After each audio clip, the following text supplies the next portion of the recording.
May bagong flavor yung ano, yung graham natin. Coffee. Chocolate cookies with coffee. Ay, nako. Ayan o. Nagawa tayo. Chocolate cookies with coffee.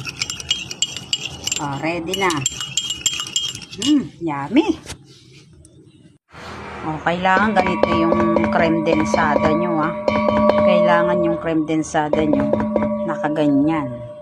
Tapos, lagay na natin tong coffee. Kasi coffee yung ating flavor.